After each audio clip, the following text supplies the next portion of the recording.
pod bay doors, please, Hal. Ah, dear critic.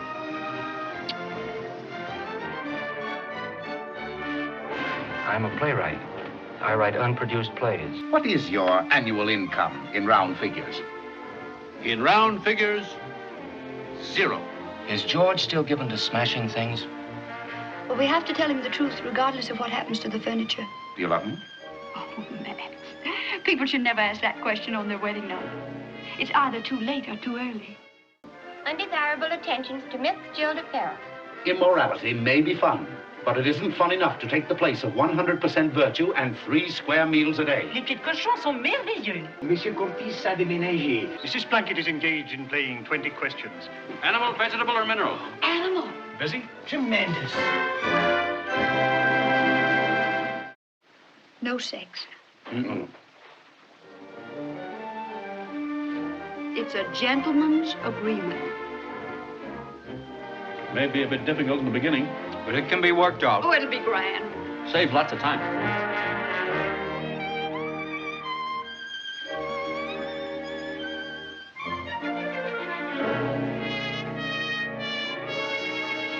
It's true we have a gentleman's agreement.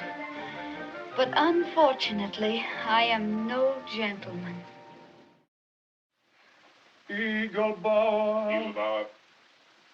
Eagle bar.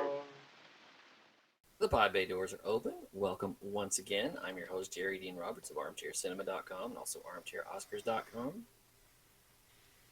And seated across the set, plastic sets, is my co-host, the one and only critic, dare I say legend, of TalkMovieMe.com, Mr. Doug Heller. How the heck are you today, sir?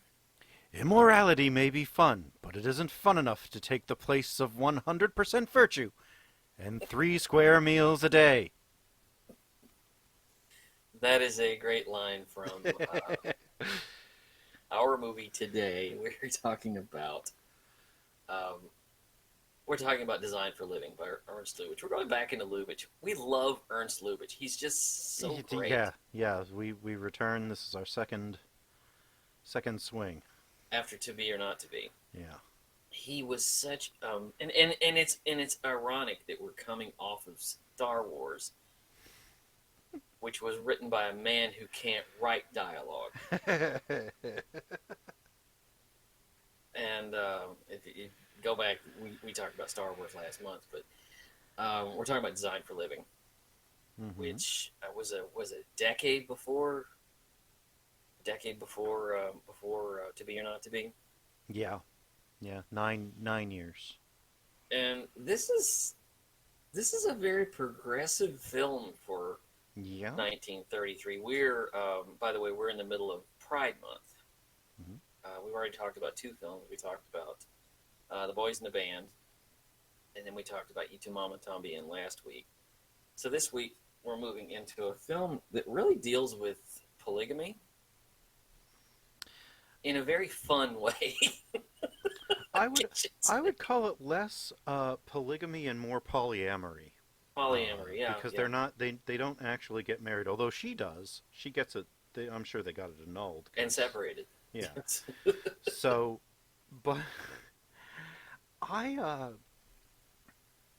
this is a fascinating movie. This you introduced this to me for this episode. I bought the Criterion Blu-ray and I've seen it twice now. And I bought the Criterion Blu-ray when it was new, and gorgeous print, by the way. I mean, you know, black and white.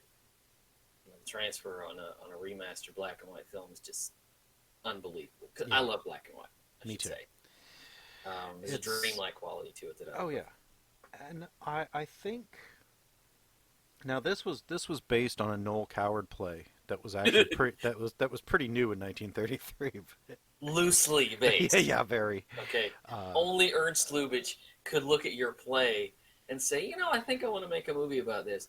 But you know what? I can't really make a movie about what you wrote, so I'm going to take out all your dialogue and just make it the way I want. I think there was one line of dialogue that stayed in, and it was something about... it was the toast.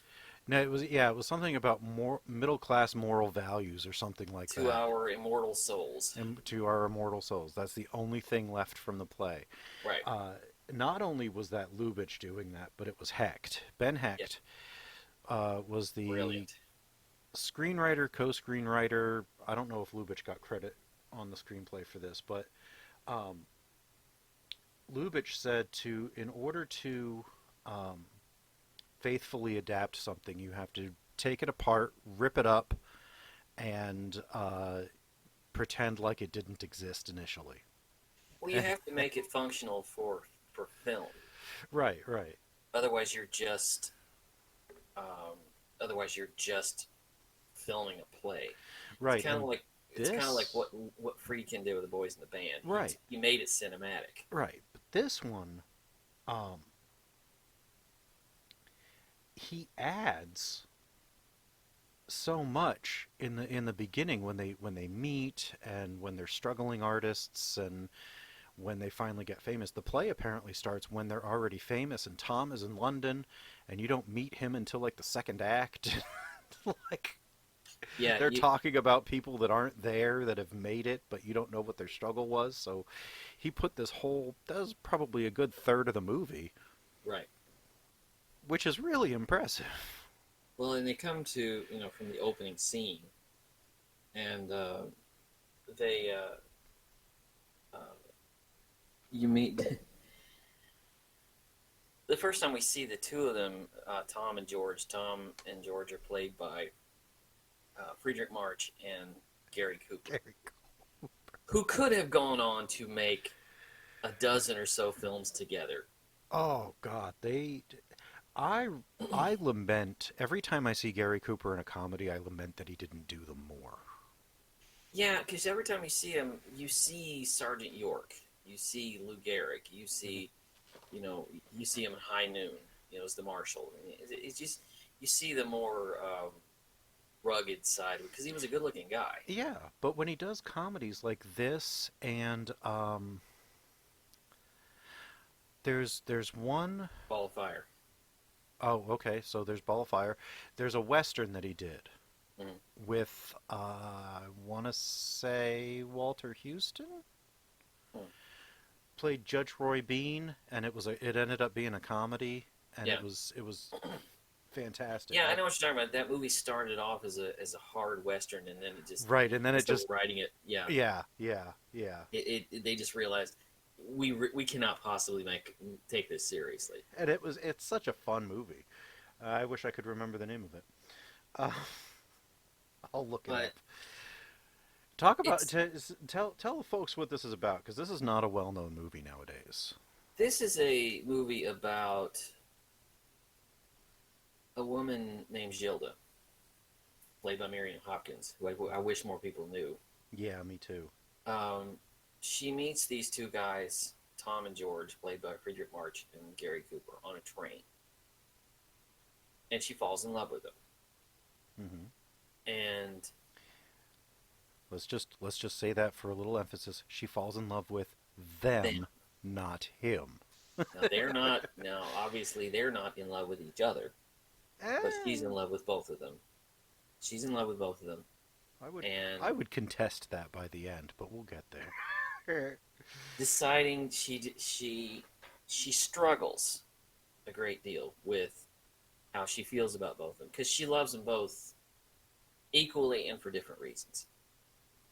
And at one point she decides to keep them both, and they struggle with it. And there's what they call the running joke in the movie is that they've made a gentleman's agreement. And her great line is, "I know we've made a gentleman's agreement, but I'm not a gentleman." It was the Westerner is what I was thinking of. The Westerner, okay. With Walter Brennan. And he also did Along Came Jones, which is a really funny movie. Yeah. Anyway, sorry. It gets more and more and more complicated. Right, because this movie is pushing against the idea that a woman could have two lovers, while also rejecting the idea of the role that a woman is expected to play. Because by the end of the movie, spoiler alert, by the end of the movie, she almost ends up there, married to someone else, who I'm going to say this without sounding offensive, but married to a man who seems more feminine than the two guys that she's in love with. He is decidedly Plunkett, closeted homosexual, played brilliantly as by the wonderful Edward Everett Horton. I love it every time I see him. The man could play light comedy like nobody else. Man. And if you don't know him, you know his voice. Mm-hmm. If you've ever seen Fractured Fairy Tales on the old Rocky and Bullwinkle show, he narrated those. That's the first time I ever heard him. He's kind of like, the roles that he played would be kind of like the roles that Tony Randall would play in the Doris Day movies. Right. Never at the center, but always kind of at the side. And in modern times might be the gay best friend. Mm-hmm. He's very foppish. He's very, very feminine. Very effeminate, I should say. But the spice of this film is how she feels about these guys. Right, and how they feel about her. Mm-hmm. Like, when she first meets them, she first starts kind of hanging out with them and everything. She tells them, I love him and you, but you can't make me forget him and he can't make me forget you. Mm-hmm. So where are we? And they're like, okay, well, let's give this a shot. So she becomes their critic and they decide no sex. They say those words in 1933. She holds both of their hands at the same time and she says, no sex. Yeah. In 1933. Yeah. In a movie in 1933. She says this. She uses the word, that three-letter word. Mm-hmm. And there's no implication here. When they sleep together, you know that they have had sex. You know they've been there. Yeah. There's not a... there's nothing coy. It's not like a kiss and then they're in love. It's, you know. There's a brilliant running gag that goes through one scene where she wants sex with Gary Cooper, but they've made the gentleman's agreement, and she keeps flopping down on this couch, and the couch has a lot of dust on it.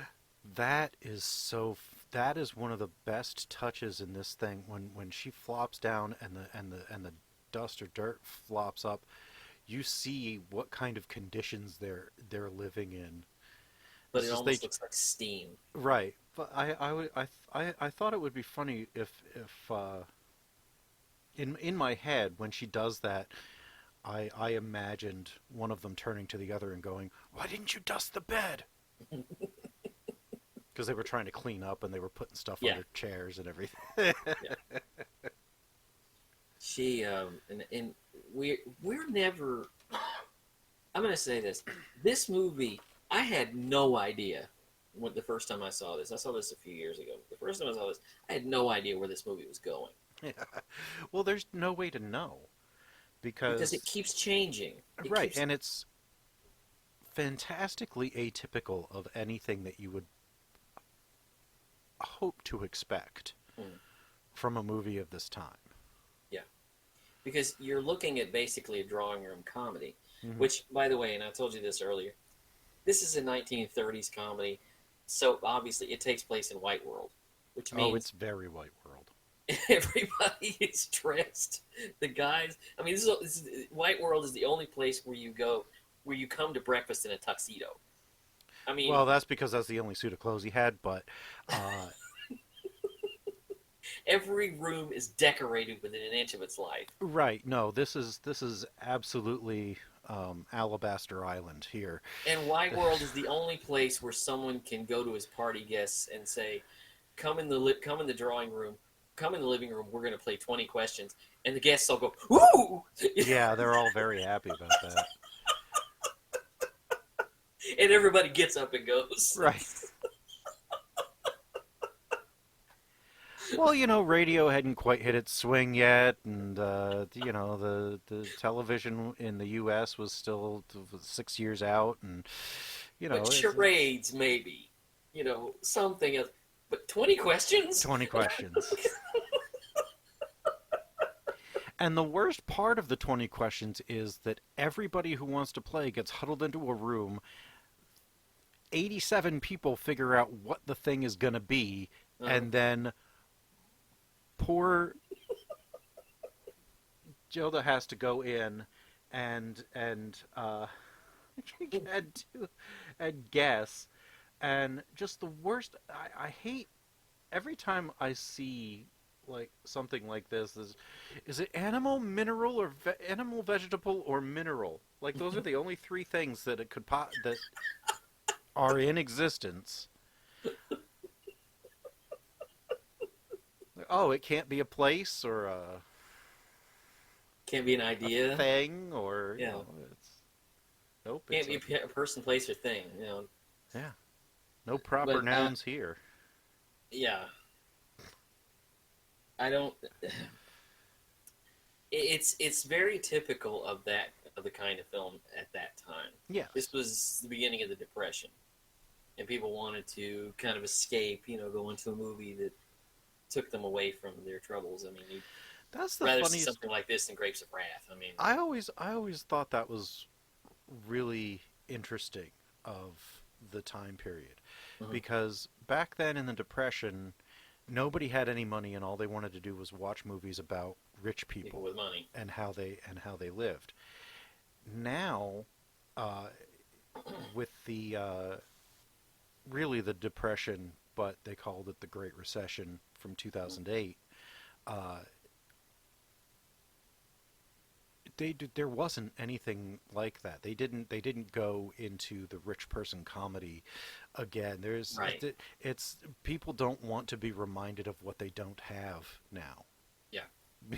And like in the 80s, you had all these movies about rich people, and they were all bastards. They were like, well, I mean, they did. I mean, when you really think about the 80s, the terrible 80s rich white comedies, not terrible necessarily, but Risky Business and Ferris Bueller's Day Off and Working Girl, everything from John Hughes. Yeah, but John Hughes movies at least had a heartbeat. Yeah, but he was super racist, so... Sorry, Technically, so is this movie, because... Oh, well... There's nothing... There aren't even any black servants here. Well... Yeah, I would call that less racist and more... Well, the times were racist. Yeah. Because, this is a period where it was... If you weren't deriding them, you didn't have a black person on the screen with a white person, unless you were making fun of them or they made their eyes bug out and they were scared of something terribly awful. They would come on the screen, they would get an order, and they would say, "Yes, ma'am," and then they would be gone.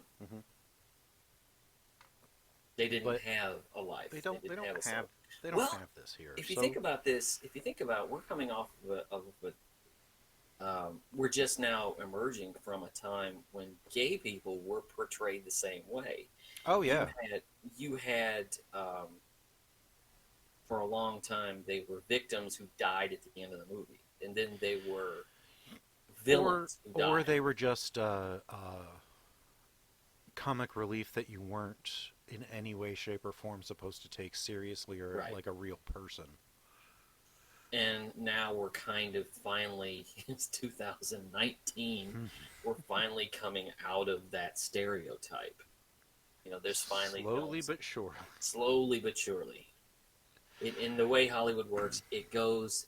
it's like waves. It comes in and it goes back out. It comes in and it goes back out. Right. Well, I kind of figure wherever society is, Hollywood will catch up in about 20 years, and then everyone will have a misconception as to where we are, where we were as a people Yeah.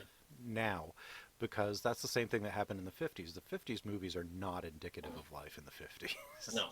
In any way, shape, They're or indicative form. of what they would like you to think. Life Right. is like. That's the Eisenhower American dream right there. Is One of leave the it- leave it things to Shirley MacLaine had a great thing. She said, "Hollywood is the public is always about 5 years ahead of what Hollywood is ready to give them." Mhm. I would say that's very optimistic because I think Hollywood is probably about 10 years behind what the public is ready for, 10, 15. and very misguided in what the public is ready for. See, I've always kind of thought studios are so unwilling to take a risk because everything costs so much. And they want somehow to guarantee that they have a return on their investment, so they make something as broad as humanly possible so they can get as many people into the audience. Forgetting, of course, that for every superhero movie, they could make 30 lower budget, $1.5 million budget movies and have something for everybody in the theaters at any given time without having to spend everything on one movie. Right. Now, I like the tent poles. I genuinely, I I do tend too. to really gravitate to them. Marvel movies, Star Wars, obviously. We spent all month last month talking about Star Wars. But A if you're name not, brand sells easier than something with a little more passion, yeah, unless it has a name behind it. You know, if and it really depends on the promotion. If today somebody, I don't know, Nicole Kidman were to write, direct, and star in her own movie, and she promoted the hell out of it, people would go see it because they like her. But if Russell Crowe did the same thing, nobody would go see it. But if somebody like me did Right. it wouldn't work as well unless I heavily promoted it through social media. Then you get, then maybe you could make your money back. But my name alone doesn't sell it. Right. No. But see, that's where the 70s kind of helped there, but even that was still money driven because it was all studios going, what can we make? And then they said, well, let's give it to these hotshot new directors and we'll see what it does. And, and that fell apart in what, 5-6 years? Yeah. But because they were trying to be. We ended up with a decade of some of the greatest movies ever made. Yeah. Oh yeah. Yeah. I think that's the best decade for movies. That in the 30s. Early 30s. Oh, especially the early 30s, before they had the censorship, which is what we can talk about now with this, because this is pre-code. This is pre-code, which means that there was a censorship board, but they didn't really have a lot of power. And somebody on that censorship board said of Ernst Lubitsch, we know what he's saying, we just don't know how he's saying it, so we can't cut anything out. Oh my God! How do you not? There is a line of dialogue at the very beginning of this movie about Lady Godiva riding a bicycle. Yeah. What more do you need? All you have to do is picture that in your mind. I mean, my God, what wavelength do you think you have to be on? You know, I hope it wasn't a banana seat. Yeah, seriously. I mean, again, it's underneath, but.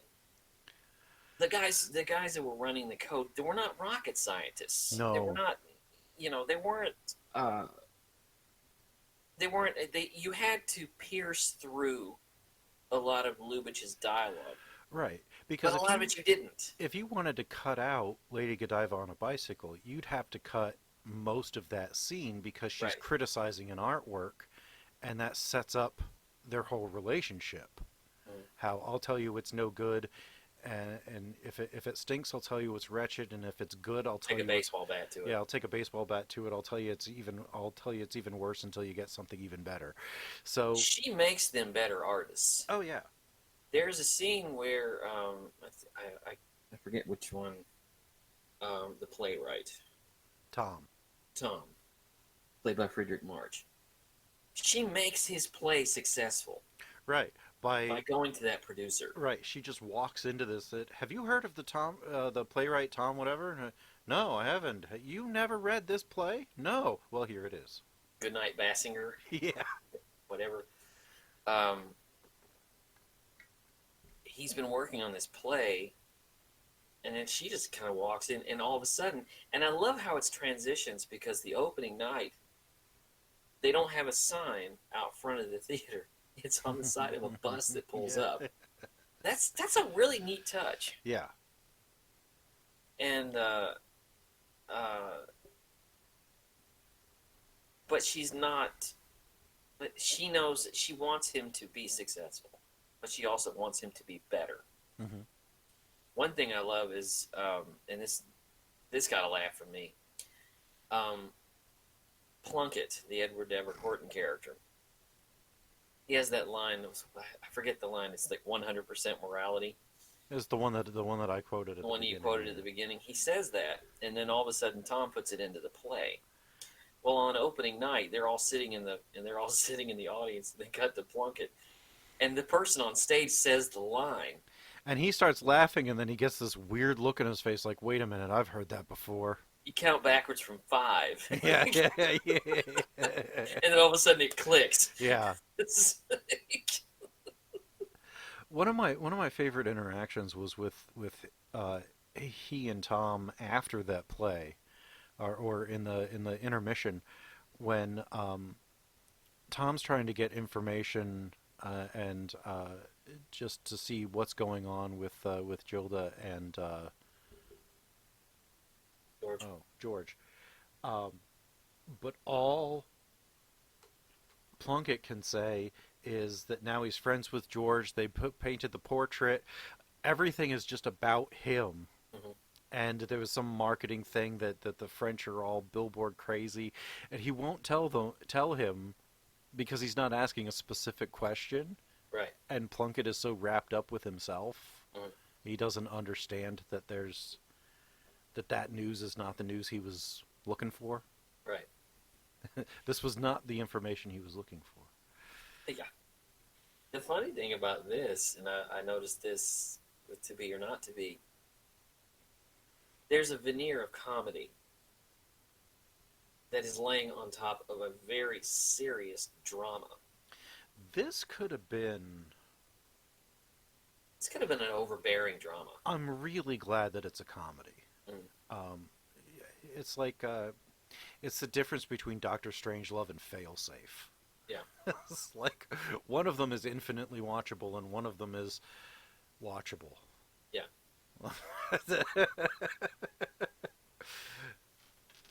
Well, the thing is, she genuinely loves them both. Right. Probably for different reasons. Because they're seen as individuals. It's not like I like two men because I can like two men. No, she likes these two individuals. Right. And I think, sorry to step on you there. right. This could be remade with any combination of genders and orientations, and it could be trans, it could be non-binary, it could be gay, lesbian, bi, it could be anything.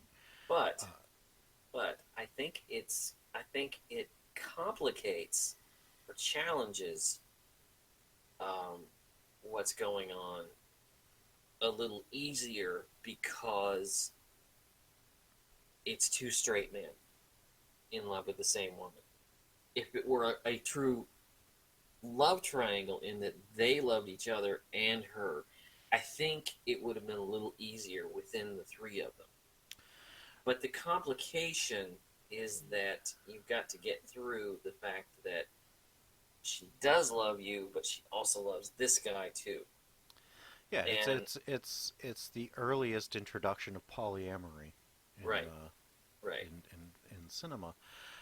But I watched, like I said, I've watched this twice now, Mm. and yes, Max Plunkett is the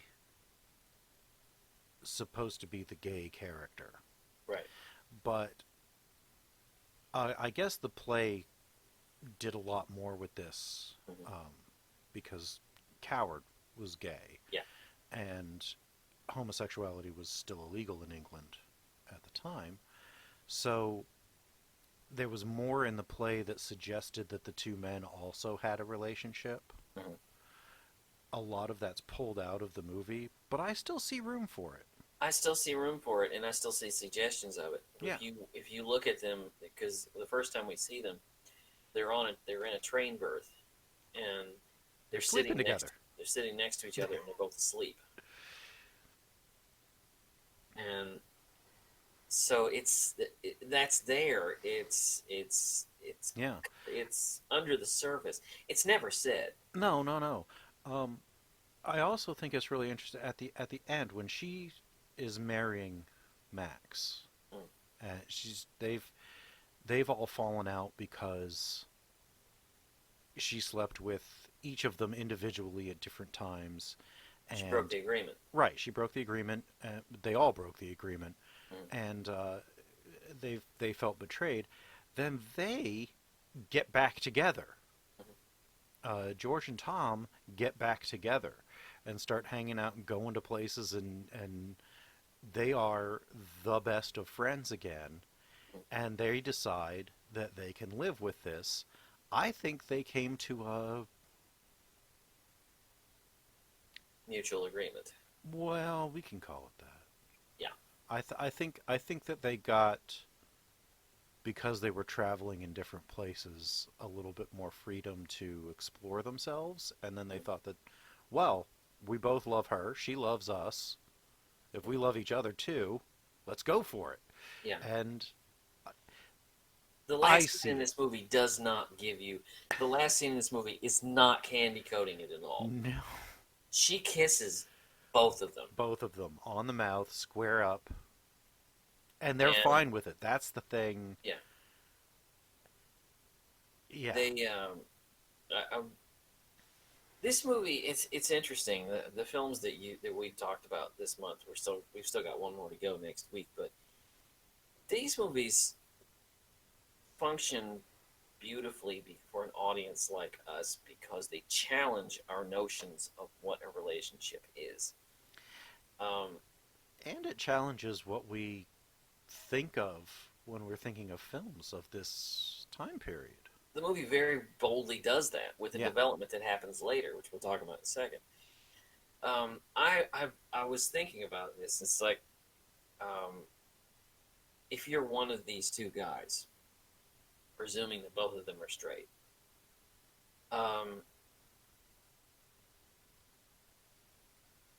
in order to have a relationship like this, there has to be a strong understanding between all three parties. Because you're dealing with deep human emotions here. Yeah. In order to have a relationship between more than two people, there has to be an agreement. There has to be. There's a lot that's got to go into it emotionally. There's an understanding. You have to. Each person cannot have an inkling of jealousy Can't toward dominate. the other person. Yeah, there's no. It's not a single thing. It's and if you're all going to be living in a small apartment with each other, I don't think their agreement's going to hold up. But Well, let me tell you a story. This is just me. I've been with my wife. We've been married for 12 years, and we've actually been together for 17. And one time, and this was right before we got married, my wife used to be a teacher. She used to teach e-commerce at a small college here in town. And so she had a lot of students who were adults. Mm-hmm. And so occasionally over the years, being out in public, she'll run into her old students and they'll talk to her. One time I remember, and this says something about me, we ran into one of her old students. It was a guy. He was probably a little bit older than me. And we ran into him at the grocery store. And it was one of those, I hate running into people that I used to know. I hate it. I hate that. Because I never know what to say. But usually in a conversation like that, you say, "Yeah, I'm doing well," and you dispense you get the pleasantries out, and then you say, "Well, I got to get going." Okay, well, it was nice seeing you again, and then you move on. Right. But when he started talking to her, it went on and on and on, and in my brain, I kept thinking, another rooster in the hen house. Mm-hmm. And it kind of got a little irritating. And my wife sensed that and politely ended the conversation. Well, we got back around, we were about to leave, and she met up with the guy again, and he said, "Oh, one more thing I wanted to tell you." My wife said, she could feel my inner rooster. She could feel the hackles. Just that's how I am. So this setup, this kind of relationship is not suited for somebody like me. Because I'm sorry, I'm selfish when it comes to my wife. That's me. So as I'm looking at this relationship in this film, I'm thinking it takes a lot more emotional agreement. It takes a lot more emotional stability than probably that I would have. So yeah, it has to take a lot, but I think it probably helps that they're all close friends. Mm-hmm. If the two guys weren't close friends and didn't know the situation, yeah, they go into this 2 times with their eyes wide open. Yeah, they know exactly what it is. It's a little different than somebody trying to hit on your wife, or your wife going, "Hey, I've fallen in love with somebody else, but I still love you, so I'm going to bring them in. They're going to sit. Right. They're going to sleep in the other bedroom, and or we're gonna sleep with me in the middle of the bed, and you two on the other sides, and that's going to be our life now." And it's like, wait, who is this person? You've never met him. What? I'm sorry. Yeah, I mean, and the other thing that makes this really work, that makes these 3 people work as characters, is that you get it. Yeah. Because they're all worth it. Mm-hmm. If she weren't so interesting, and so exciting, right, and so funny, you would think she's not worth it. Right. If she were just pretty, it wouldn't work. Right. But she's smart, she's capable, she's very opinionated, she's very sure of herself. Mm-hmm. And I just realized that if this weren't a comedy, it would be Jules et Jim. Yeah, pretty much. This is the happier side of Jules et Jim. This is very much an influence on Jules et Jim, and I think a little bit into Chasing Amy, if you think about it. Yeah.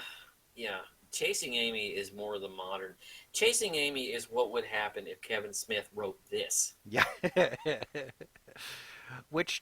Chasing Amy is his best movie. And on the Criterion. Mm-hmm. And I mean, any movie that has an angry monologue about Return of the Jedi has got my heart. Okay. What about all the subcontractors? No, that was Clerks. Oh, that's Clerks. Clerks. This is the one was like that Darth Vader was the blackest dude in the galaxy. That whole, "You gonna invoke the Holy Trilogy? What's a Nubian?" What's a Nubian? That's one I think that I'm gonna pick for next Pride. Ugh, I love Chasing Amy. I haven't seen it's it so in years. complicated. It is. That movie is as complicated as this one Yeah, it is. because it's interesting because it does not let the characters off the hook. No, never. They have to answer for the decision that they've made, Mm-hmm. and they have to work through it. Mm-hmm. And the funny thing is that what it comes down to eventually is that she struggles with this decision. It's not like she said, well, I just like to have two men because. No, she's actually really physically struggling with this. Yeah.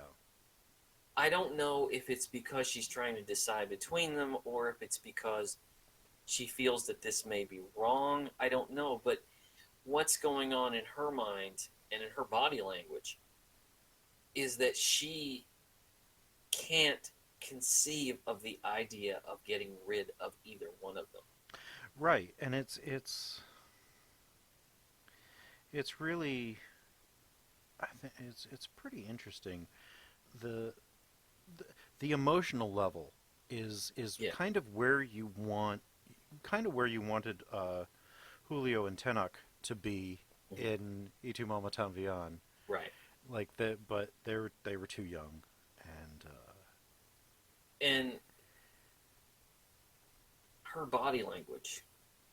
I love it when she says something has happened to me that usually only happens to men, Right. which is obviously not true. It's just women weren't allowed to act on anything like. And I also think this setup is challenged. First of all, by the fact that everybody in this relationship, all three parties are straight. Based on the structure of the movie, the suggestion tells you otherwise. I was gonna say, are Also- you gonna concede, or am I gonna have to keep fighting you on this? Also, the other thing is, if you shuffled the genders around, it's a little easier to work it. Like I said, if the two guys were bisexual and they were attracted to each other, there wouldn't really be a problem here. No. Also, if you flip the genders, this is an easier film to deal with. This is an easier One man setup with two to deal women. with. A man with two women. I don't know how much easier that would be. I Personally, think it would be a little easier, particularly given the state of the times, because I don't know. I've at the time, I've been married for 15 years. Come this Wednesday, the 19th of June, and we've been together for 18 years almost. And a second, would not make things easier. Now, what I'm saying is, if you, and this is 1933. So here's a relationship between a woman and two men that she loves. If you flip this and you say it's a relationship between a man and two women that he loves, it's more permissible. Regrettably, yes. Regrettably. And it would be, there would probably be much less knowledge and consensuality between the two women. It feels like it would probably end up being taken up behind their backs. Right. Which would just, it would have been a standard movie. Who cares? It wouldn't have been as risque in this way because men Certainly not. And men at this time, a lot of times, and especially in the 1950s, were expected to play around. We're expected to be a playboy. And I don't understand any of that. I don't either. But I'm just saying, as a story at this time, quite foreign to me. But yeah, I just think that would be much easier to deal with because women, I guess, were just expected to take it as it yeah, happened. Yeah, I mean the more you watch of older films, and I really like watching um, period pieces that are made like now that go back to the 50s and 40s and 30s and all this, because it's it's our contemporary commentary on that kind of ridiculousness. Yeah. So I always enjoy how they'll be like, well, it's perfectly normal for a man to do, and you were a good wife because you knew about, like in Fanny and Alexander, when they say, oh, you're a good wife because you let him have his indiscretions, Right. even though you know he loves you, he wants to play around because he's a man, That's and insanity. it is. It's like saying that although we are all evolved creatures, men are incapable of mastering their basest instincts. Which was War Room, which we talked about. Oh, yeah. So, You know, a man like, is not capable of controlling himself you're around a right. beautiful woman. And like, I don't get that. And the more that it's pushed in pop culture, in movies and television, the more men believe it, and it gave rise to everything that's being fought against now with the Me Too movement and the Right, Time's Up. because if you go back a little time and you look at a show like Three's Company, and you have, and this was true of a lot of sitcoms, a lot of shows.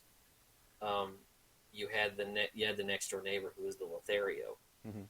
and he would come over and he would tell his best friend, "Hey, I got two girls lined up," or Oh, something what like was his that. name? Larry Yeah, on three.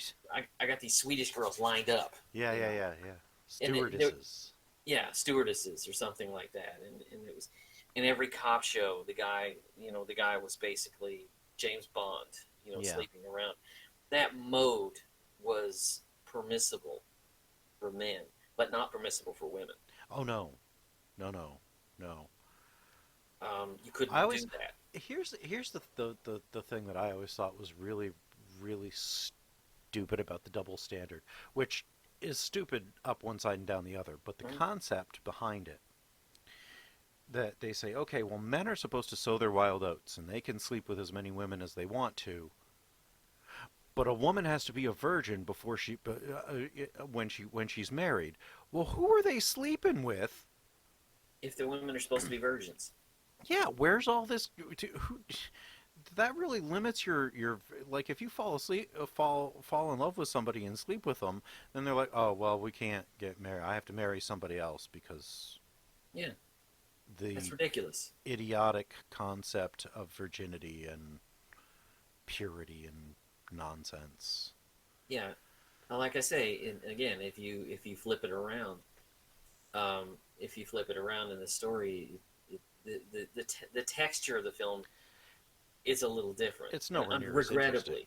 Yeah, it's nowhere near as interesting. But the thing is, it is interesting to me that, looking at it from the 2019 perspective, that this was considered risque. Very much so, because it's not only baldly stating these three people have slept with each other and they are not married. The movie does not dance around this. We don't see it, but they don't dance around this. But it goes in really with the unspoken but still pretty clearly stated fact that Gilda is not a virgin to start this. No. And neither are Tom and George. Mm-mm. So, and she is never slut-shamed. Did she? Yeah, as she would be in 4 or 5 years if this movie were made in 1937. But she's never slut-shamed. Even Max is like, well, it's not quite proper, but he's not really condemning her. Did they consummate that marriage? No. He tried to. That was one of Because the funniest parts. I have a meeting at 10:15 sharp. It's 9:30. It's our wedding night. Let's go to bed. And they see the two tulips, and yeah, she marries Plunkett. She marries right, the Everett Edward Horton character. and she kicks that over. She's mad at them for Oh, sending that's a it, great video. and then she goes back and she sets them back up, and then you just The see next this morning, darkened room, and then Max comes out in a rage, kicks the pot. I think that he couldn't I think he get. knew what was going on. Well, I think he knew what was going. He knew what was going on. He obviously knew that. But I think that he was one of the regrettably closeted men who could not put up the front. Or is so institutional in his thinking about relationships. Because Well, then he they, shouldn't have they, married her in the first place. well, they go into this room. They've just gotten married. They go in this room, and it's full of a lot of these floral arrangements that have been sent to them. And that tiny little pot is sitting there, and it's got those two tulips in it. And she knows it, and she says it's from Tom and George, and because it's on the card. Apparently they're in China, and it gets knocked over. They go into the bedroom, transfer to mourning. No, see, I And thought it was just that same night that because she comes out and she changes. She comes out and she sets it up, puts the dirt back in it, Mm-hmm. and then he comes out, bedraggled, and he kicks it over. Right. I got from that it was that same night that she goes into the bedroom, he goes in after her. She's still fretting about it, and it's on her mind, and she goes back out, sets it back up, puts the Yeah, see, sand in. that's when I thought they had consummated. See, I Because he don't comes think that back out. happened because He comes out in his pajamas. when he comes out, he's in his pajamas, but he's angry. Mm. I don't think that they did anything. Maybe he tried and she wasn't. That's what I'm thinking. Either he tried and she wasn't, or he tried and he couldn't. It's like she comes to a point where she effectively gives up Mm-hmm. and sort of goes into this as I give up, Plunkett. Fine, I'll marry you. Mm-hmm. And cannot deal with being an institutional wife and wife, housewife, whatever. Right. She can't put up Can't with play the role. Max's business and what he expects her to be. It's a business deal. It's not a marriage. Yeah. He's in advertising, and every ounce of his being is just a giant advertisement. Right. And she doesn't want to be a billboard in his life. Right. Because it's not love. It's an arrangement that it's a different kind of arrangement. Right. But one that sort of imprisons her because she's not like that. She's just, and I find what's interesting is that who she is and how she feels about Tom and George never seems to come out of the plot. It seems to come out of her because the character's so beautifully written, and it comes to the point where she's just, I've made a horrible mistake. And she decides to separate from him. Mm-hmm. And because she doesn't want to be the hostess taking care of all of his stiff friends playing 20 questions and all this crap. She doesn't want all of that. That's just not where her heart is. Right. They come back in a really fun scene. They crash the party. Not only do they crash the party, they run the party guests off. Yeah. They just run in and they get into apparently get into a fight Uh, with Max's customers. Basically ruining Max if he doesn't say what Gilda tells him to, like, I've distanced myself from my wife. We're splitting up over this. This is yeah, bad, here's and I what you'll say apologize. when you get downstairs. Here's what you're going to tell everybody, which is sick. Yeah, Just sick. I mean, the idea that, well, here's the role you're going to play right. when you get downstairs. And God, what is the name of that guy? The musician that she says his name over and over and over again. Oh, it's not a musician. It's one of his clients. It's I forgot his name.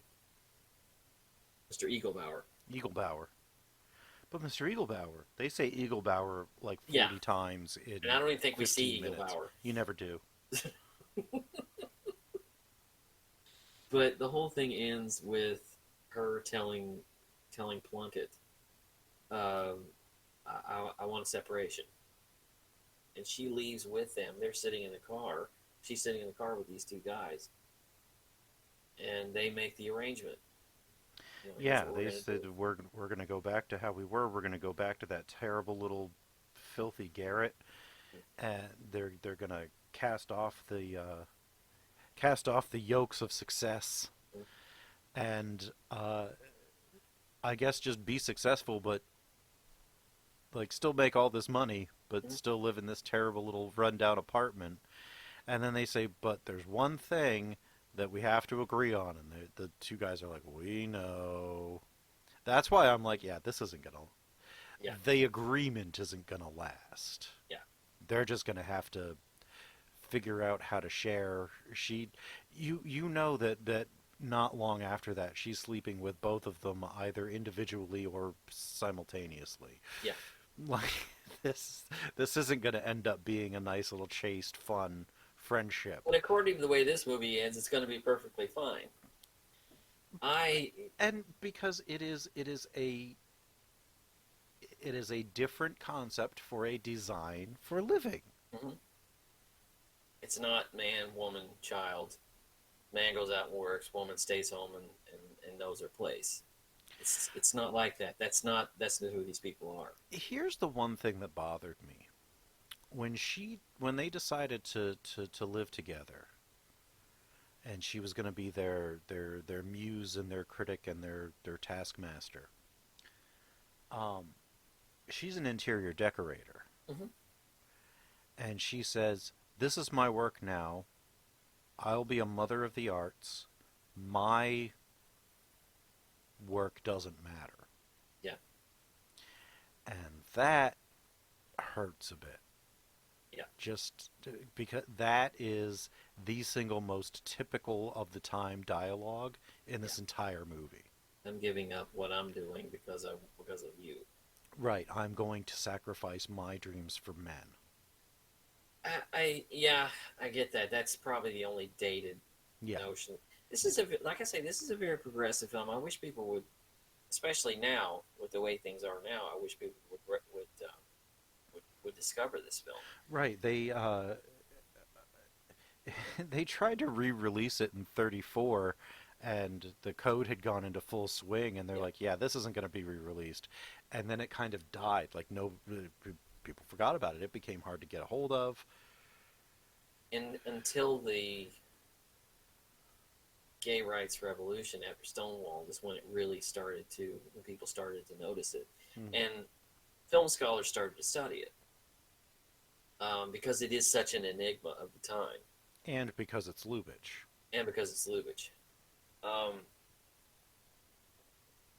Like I say, I wish that people would see it now, because I'm fascinated by the times we're living in. Yeah. Because the times we're living in are becoming,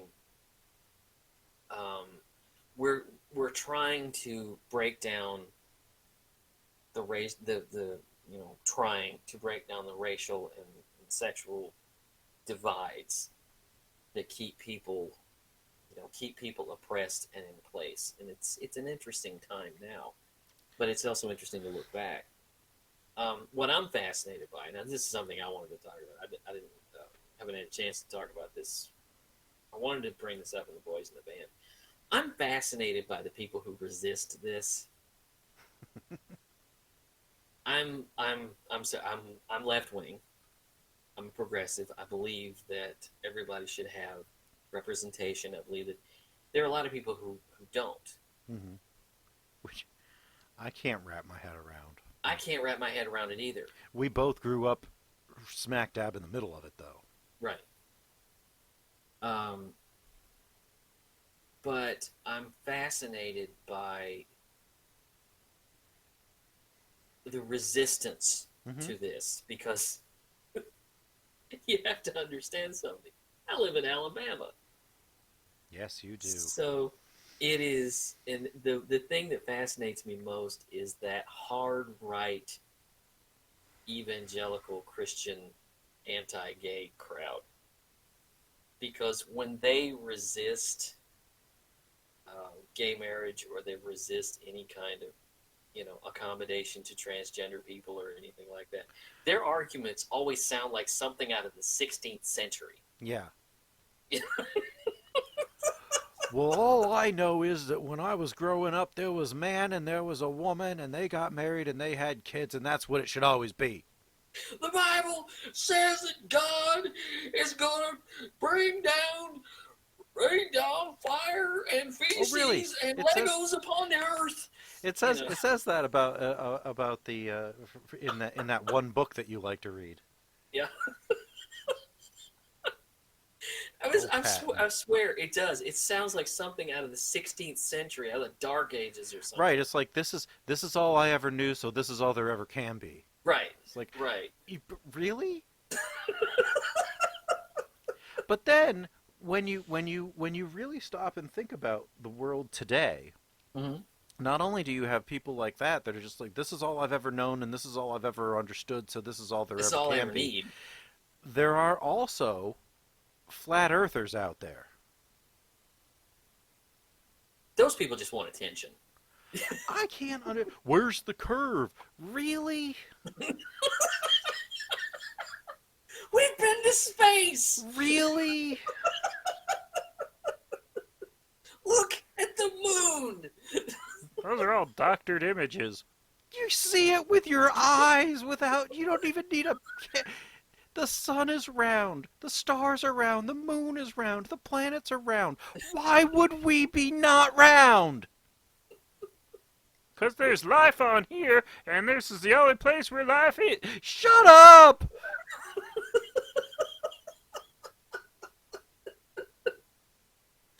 Sorry, I had a little Seinfeld moment there. Let me tell you something.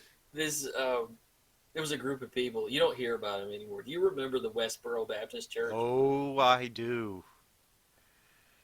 I am so glad that they have faded to irrelevancy. This is going to sound strange, but I'm almost sorry that they have faded, because news-wise, that was for a while some of the best entertainment. They were the single most entertaining things that you could possibly like.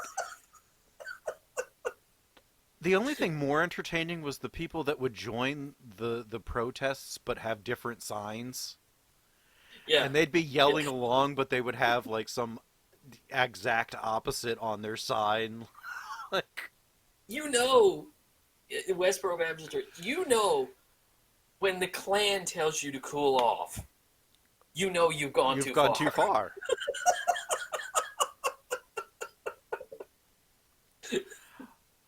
The only thing that would be like even more damning, it would be like if the ISIL said to ISIS, you're doing too much, or Hezbollah says to ISIL, this is too much. This is really okay. You've gone too far. Okay? Yeah. You've gone too far. It's fascinating when you just see these people just screaming and yelling about this over something that, first of all, doesn't affect you. Two dudes getting married, two women getting married, does not affect you. What is it? It was like that the Dave Chappelle show with the black bush. when he Yeah. when he played Black Bush, and he's like, "But I don't want to talk about Iraq. I want to talk about the real issue. It's gays getting married, men kissing on each other, women feeling each other up in their titties. It's blowing on them. It's gross." Fine, It's you're like, not that invited. that is literally the only argument that people have. It's gross. I don't like it. Okay, so don't do it.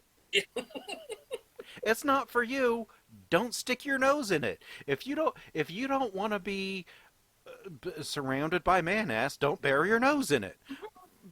That's an easy thing to not do. Well, what I love is when you poke holes in their argument, when you poke holes in They that get argument, so mad. when you poke holes in that argument, they'll think for a minute, but the children, the children. Right. How am I going to explain gay marriage to my children? Say, okay, these two guys are married. These two women are married, just like mommy and daddy. That's it. You don't have to sit there and say, "Now look, Junior. Yeah. I wanted to talk to you about Tim and John across the street. Now, I know you're only 5, but I want to talk to you about how they have sex with each other. Give it time; they will figure it out. Trust like, me. But if there's not a big deal made of it, it will become normal. See, that's the thing that they don't want, that the bigots don't want, is that they're afraid that things that they don't like or understand will become normal and commonplace, and that will ostracize them for not liking it. Well, it takes away their religious freedom, you see. Sure. If you don't like it, just don't do it. Go to church. Read your Bible. Do you know what would be the greatest expression if somebody went to Indiana and set up a business and refused to serve rich people based on religious freedom? It wouldn't have much of a business. But the point is, Jesus said, a rich person will have a more difficult time entering the kingdom of heaven than a camel walking through the eye of a needle. Mm-hmm. Yes, folks, I'm an atheist.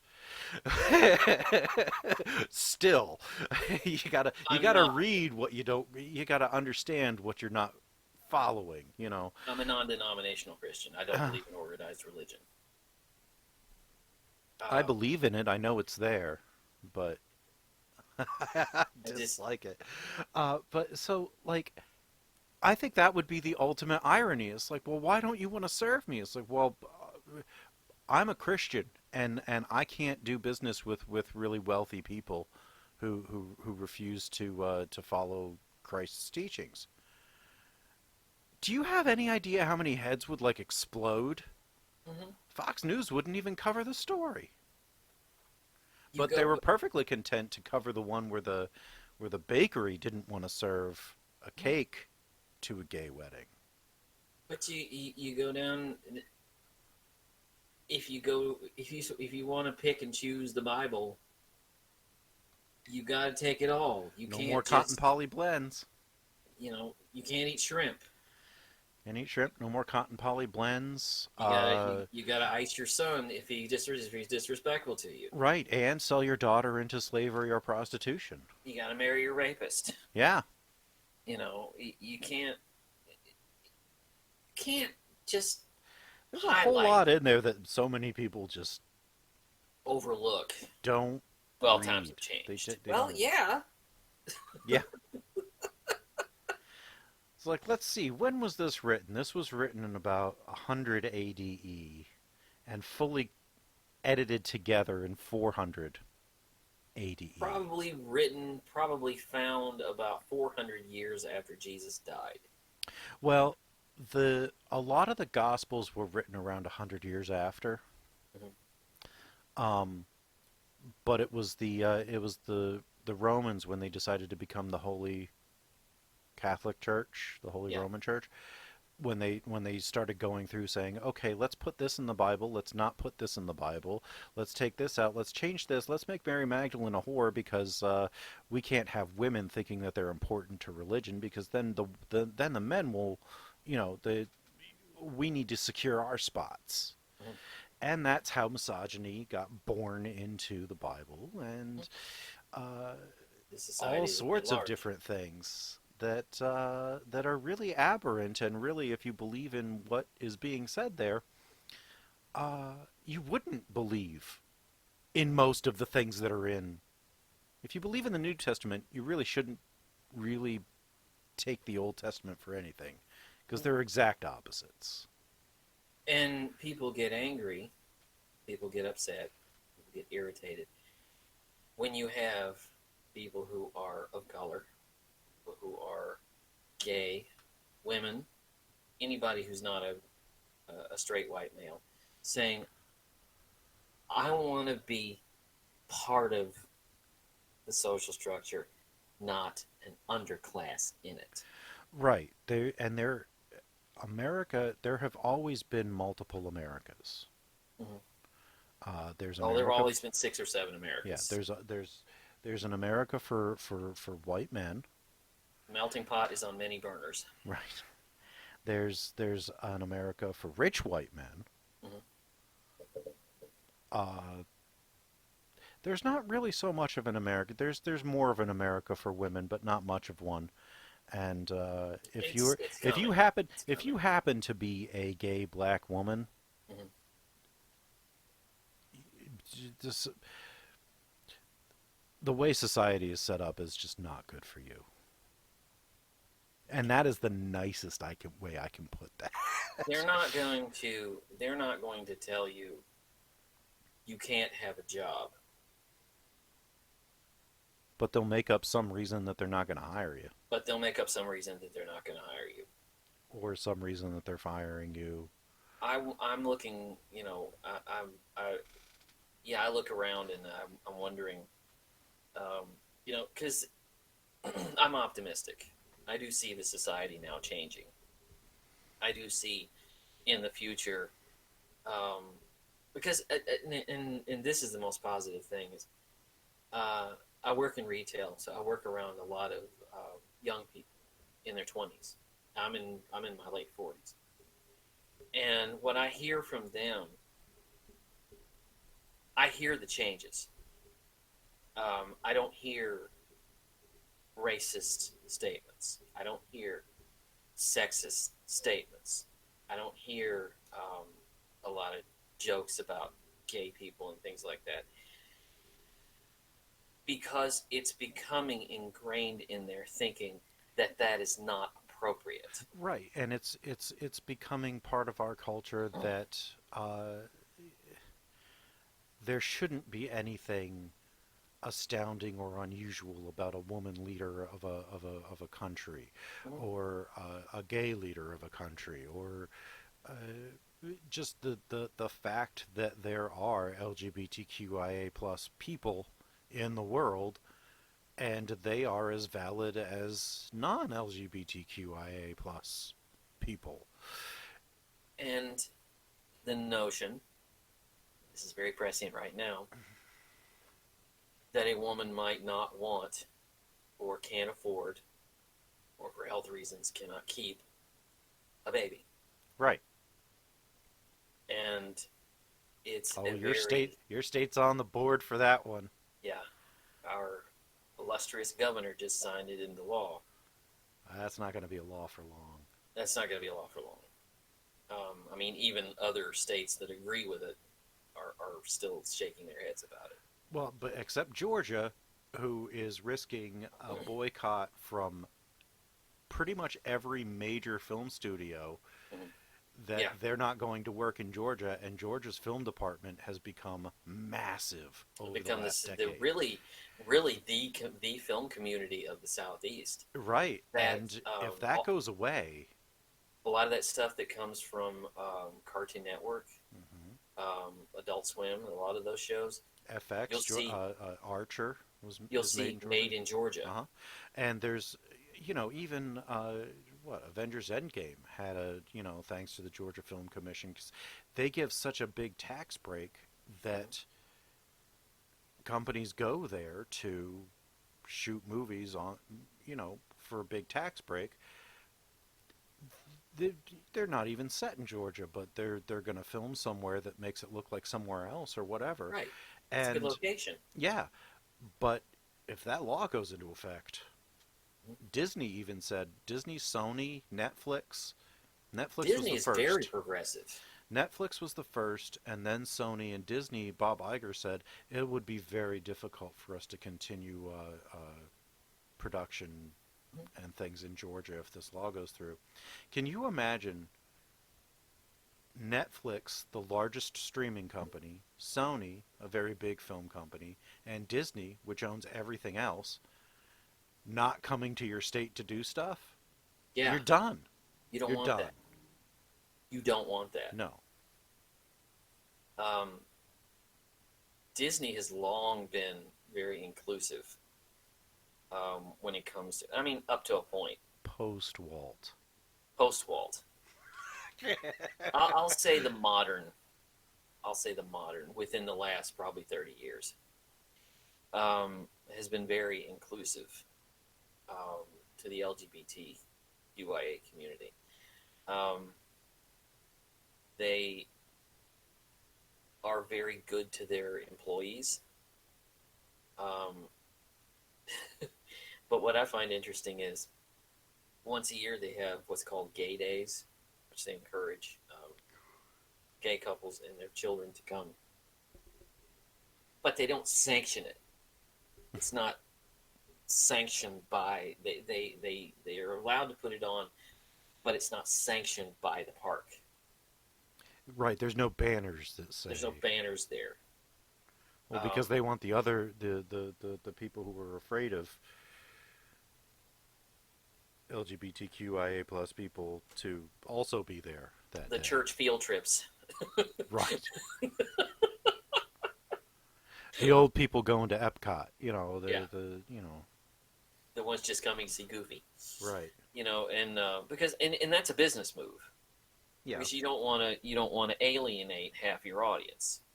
Yeah, but I don't know. When half of your audience is really completely wrong and on the wrong side of history, that is true. Wouldn't alienating them kind of either make them come around to it or have that notion die out because it's not being catered to anymore? Yeah, and if you think about it, losing that crowd doesn't hurt Disney at all. Not really. Because Disney is such a montobulous entity as of now that I like that word. it is. It is, and it's becoming a gravity well that is just basically sucking in everything right now. But it is interesting to me that they have become so inclusive, and yet they are the largest corporate entity that caters to families. But I'm fascinated by the times I live in. I'm fascinated by changes that I never thought I never thought I would see happen. When I was a teenager, I grew up in the age of 8. And it was a very extremely conservative time. Yes, it was. Sadly. But I don't think the LGBTQIA community would have the visibility now that they do if it hadn't been for going through that tragedy. Because it brought them out of the closet. Sure. Because they became activists, and they had to become visible. See, I admire you for having such a positive spin on things. You see the great change. I see the change, Naive. But I also see first what hasn't changed, which is the larger stuff. what's holding it back, and the regressions that we continuously go to. Yeah. Donald Trump. But it's not only him. Well, it's the whole engine that made him possible.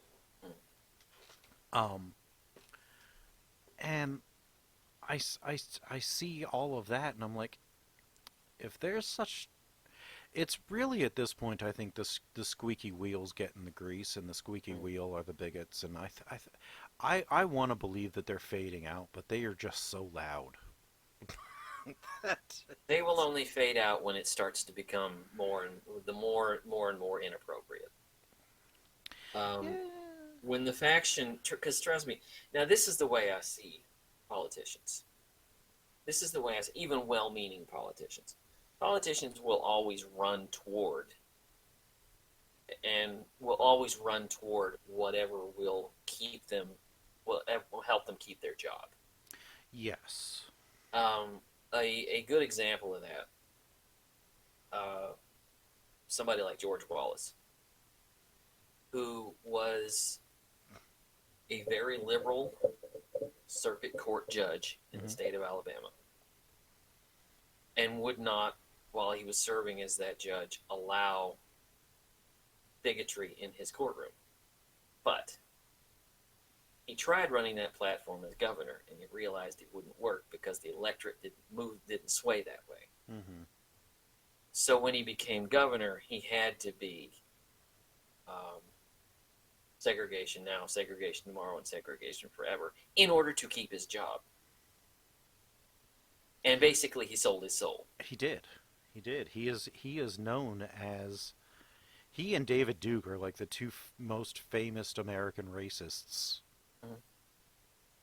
Well, there's others, but those two are they're pretty high up on the list. It was a measure of I hate to say it, giving the electorate what they wanted, or what he thought they wanted, and keeping his job. And he's not the only one. And no. There are politicians today who do the same exact thing. I guarantee you, all of these guys who are on Fox News screaming about anti-gay sentiments and God's going to throw fire and feces and Legos at us. I guarantee you that in their heart of hearts, if you sat them down and actually, put a few drinks in them and talk to them, I guarantee you none of them actually really believe that. Oh, 20 Whatever years ago, gets them the job. 20 years ago, I would have believed that. But there are so many people who can be described as true believers now, specifically on the right, that I don't know if I could really believe that. I think that there are many people, and the people. I'm not saying there aren't. I'm just saying. I think that there are people who are elected officials who genuinely believe that stuff. Most of them are in the House of Representatives or in local government because they feed on what's around them. Right, that's what I'm saying. They feed on it, but I think the that more they you feed on it, the more you start to believe it. Well, I think that they believe it. I think that they believed it because they grew up in that area, and they've always been around it, so that's how they think. Right. And you're never going to get rid of it if there aren't punishments for being a bigot. Yeah. And how do you punish that, really? I mean, people lose their jobs when they're openly racist and exposed on social media and stuff. Yet that has not prevented people from continuing to do it, from calling the police on black people who are grilling in a public park next to you, white person who is also grilling, but you call the cops on them because they're black and they're there. And they don't feel safe, or they're doing one thing that might be described as a technical violation of one rule that is seen on one sign 60 feet away from the edge of the of the park, and well, they're doing this, and the police need to come. No, no. When they wouldn't say a word to the white people who were doing the same thing. You're right, exactly. So I think. Well, I think that when you come down to it,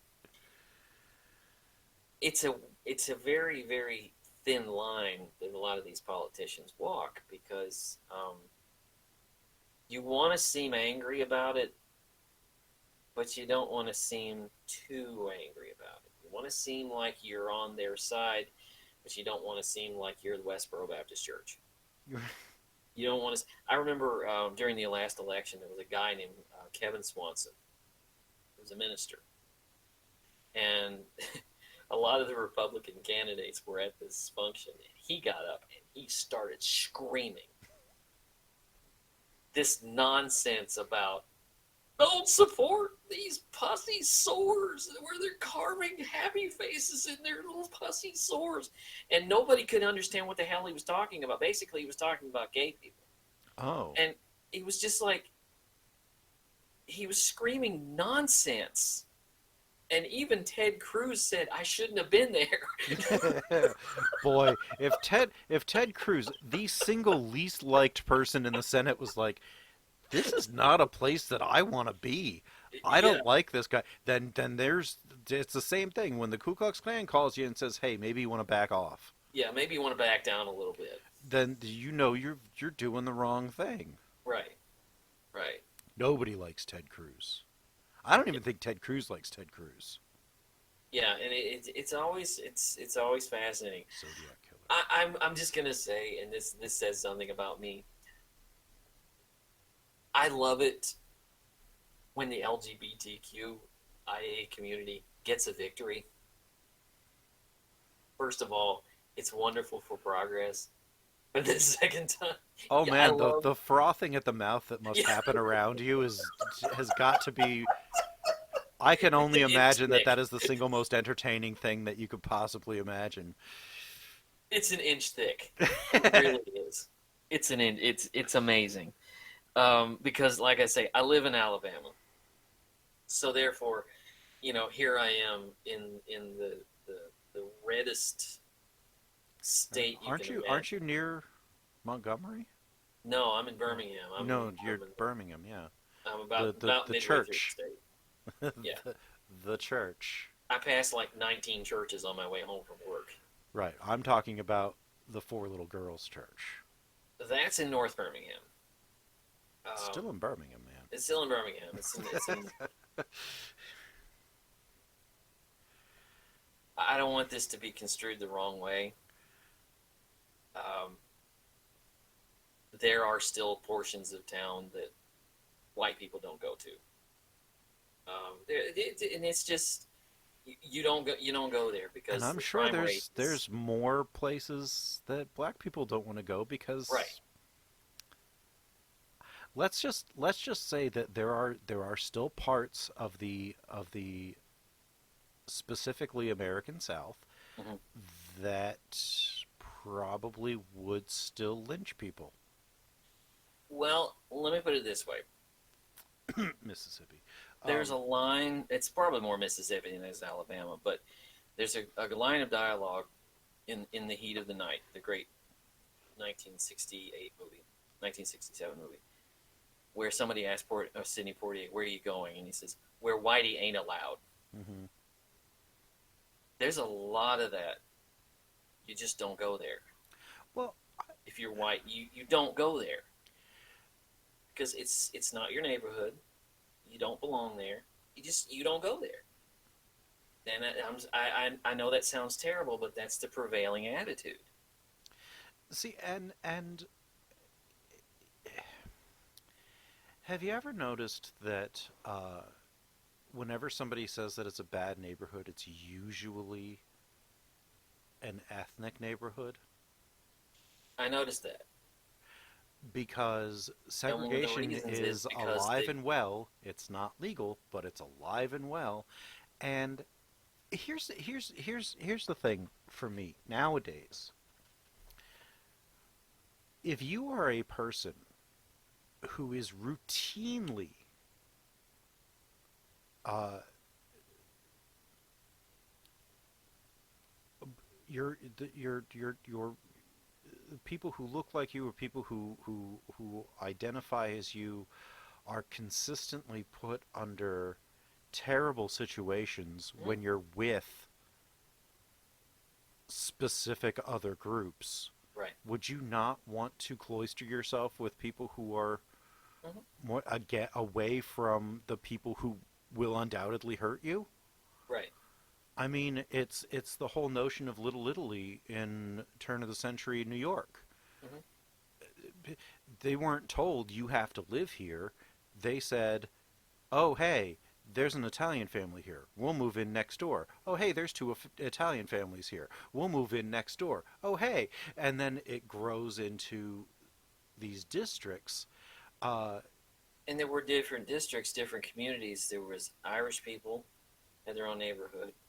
Polish people had their own neighborhood. Polish, Asian, Germans, Chinese people. all of it. But that was to continue their sense of community from their previous residents, from the old countries, to give them a sense of comfort. I also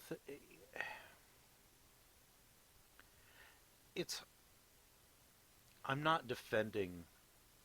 I think I'm defending self-segregation. If you're like, I don't want anything to do with this group of people because they systematically hunted down people who look like me over the years, I don't blame them for that. The problem is that when that happens, the institutionalized racism kicks in, and immediately that area stops getting a lot of funding, or it stops getting police presence, and then it does, by sheer institutionalized racism on economics, force people into non-desirable situations where then, yes, the crime does go up. That's not because it's a neighborhood of black people. It's because it's a neighborhood where the predominantly white politician class has said, hey, we're not going to give you the resources that you need. We're just going to let you struggle because we don't like you. And the news puts on every single night, if it bleeds, it leads. People getting arrested. The police are looking for these people. And almost 90% of the time, they're black. And you'll see them getting shoved into the back of a police car, or you'll see them with numbers under their chin. I see this every morning.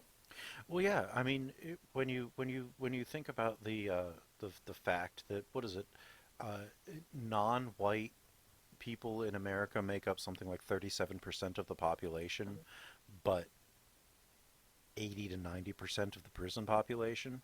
Yeah. I would recommend. I think we should probably wrap this up. This got pretty far out from Design for a Living. But, well, let me tell you this: as being for Pride Month, this is a conversation I wanted to get into because I think it's important. It is important. You and I are on the same boat. Yeah. You and I are in the same boat politically. I think people should definitely watch Ava DuVernay's documentary 13th, if you want to look at prison for profit and inequity in the judicial system. I think that if you really want because I have a lot of problems with 13th, a lot of logistical problems with it. I have if you really want to see the racial tapestry of the latter half of the 20th century, watch that OJ documentary, Made in America. Oh, man. Yeah. It's fascinating. That's a hell of a thing. About how a man who came up, courted by the white community into his massive success, and pushed away the black community, was so embraced by them when he went on trial for murder. Mm-hmm. It's such a strange conundrum. It's such a bizarre story. And because the movie shows you the tapestry of how America functioned racially from the time of Rodney King, or from the time of the Black Panthers, really, up until the present day. It's not just about OJ. Oh no, it's a whole social document. That's why it's Yeah. 6 hours, 8 hours long. It's part of the 30 for 30. Yeah. It's fascinating. So, with that, Design for Living is a great movie. yeah, it is. Definitely, it's really funny. Yeah, it's really funny. Despite where our conversation went, what do we have coming up in the near future? Next week, we're going to talk about a film. Did it win the Academy Award, or was it nominated? I believe it was nominated. I think Talk to Her is the only one that Almodovar actually won. Pedro Almodovar's All About My Mother, Which we're going to talk about next week. I saw this in the theater. I saw this once a long time ago, but it has always stood out for me. Such a great picture, and that'll wrap up our Pride Month picks. Do we know what's coming up after that? After that, we're going to talk a little bit about. Every summer, we seem to be throwing in another Spielberg film. It's kind of the unofficial start to our unofficial seasons. Unofficial season of. Well, this last year we talked about Jaws. Yep. This year we're talking about Close Encounters of the Third Kind, which I'm excited for. I love. I movie. absolutely love that film. I know that in the month of July we're also going to celebrate 50th anniversary of the moon landing by talking about 3 films. We're going to talk about The Right Stuff, Apollo 13, and First Man. And we're also going to celebrate the 80th anniversary of Batman. Yes, that's going to be. We'll be talking about the Nolan trilogy. We're talking a little bit about all. We're going to talk. We're going to kind of cover his cinematic journey, because it's not consistent. Which sounds like something like a piece somebody should write if they haven't. Oh wait, I did that. Maybe I should update that. The way that Batman, unlike Superman, changes with the texture of the times. From the actually can change with the texture of the times, instead of just having the texture of the times forced upon it and have an unsmiling, dour, sometimes creepy looking Superman.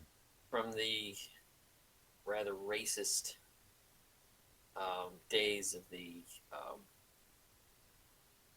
serials. Oh man, the serials are just the worst. The first serial is horrifyingly racist against Asian people, Japanese specifically. So that was made in the 40s. That was made in 1941, and the second serial was made in 1949 and is horrendously misogynistic. So you don't really get out of them offending anybody. But then you move into the 60s with the television series, and which really would paint Batman with pastel pop art colors. For decades. The 6-color world until Tim Burton. Right. And then it started to get silly again. Then Joel Schumacher tried to give us a campy nightmare world. And boy, man, those last two. And then Forever and Batman and Robin are literally waking nightmares. They are. And then we get back into, then you turn around and you get back into the Nolan trilogy, which really starts to take him seriously again. Yeah, and we'll mention the DCEU, the Batfleck. That's going to be a long conversation. The Batfleck, and we're both Batman fans. Yes, and I think we might. I want to weigh in on the kerfluffle around Robert Pattinson being cast in the Batman. Yeah. So, but next week, Pedro Almodovar. Yes. We're going to round out Pride Month with All About My Mother, which is a great film. It is. So that wraps it up here for us. You can find our episodes on iTunes. You can find us on YouTube. So subscribe, give us likes, 5 stars, all of that. Recommendations for things that you want us to talk about. All of that kind of stuff there. You can find all of our back episodes at the podbaydorspodcast.wordpress.com.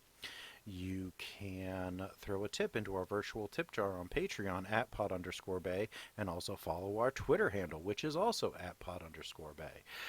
We thank you very much for joining us, and the Pod Bay doors are now closed. Mission has been completed.